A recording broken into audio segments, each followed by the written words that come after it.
After the bullish Harami doji type day on Friday, with stochastics toward the oversold condition, allowed investors to anticipate which direction prices were going to move on Monday. When a doji type day is formed, there's a very simple rule. Prices are usually going to move in the direction of how they open after a doji. When it opened positive and started trading positive, that was a good indication that the reversal had been confirmed and where the next likely target was going to be, usually coming back up to test the T-line. The bullish Harami identified in the S&P 500 is even more clarifying in the sense that it came right back down to the 200-day moving average before bouncing back up. Positive trading today also indicated the next target was likely going to be up here at the 50-day moving average. The T-line. If it gets through the T-line, the next likely target is going to be the 50-day moving average. Our recommendation for buying calls in Apple today was very simple. There was a long-legged doji Harami on Friday. Very simple. The doji rule said if it opened positive today, it was going to trade positive with the likelihood it was going to come up and test the T-line. Also, there was additional confirmation in the fact that we had a big bullish engulfing signal here in the oversold area back on Tuesday.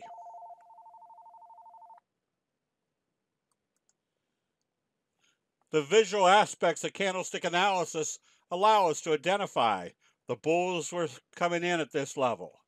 Came back down and did another bullish signal at this level. That's pretty good evidence that this was the area that the bulls were starting to take control.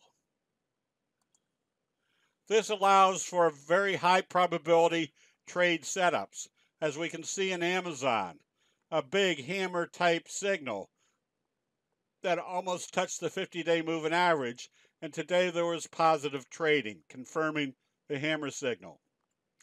A very high probability entry strategy would be a positive open tomorrow would tell us the uptrend was continuing, especially if it broke through this little downtrending resistance level, and making your stop loss very simple. If it traded positive, it shouldn't trade back below the T-line.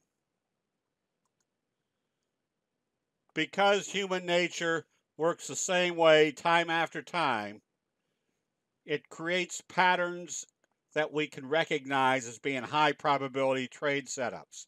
Our recommendation on an FLDM was based upon doji, hammer, doji in the oversold area. On Friday, it had a big gap up, your best friend's signal. On any bullish confirmation today, not only would it tell us that the signal was working, but we can see we had a scoop pattern. Scoop pattern, very simple to identify. A flat handle, then it pulls back and does the scoop, which usually creates a slingshot effect to the upside.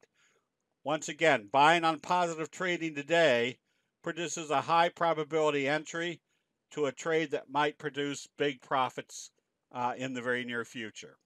That'll be it. We'll see you in the chat rooms.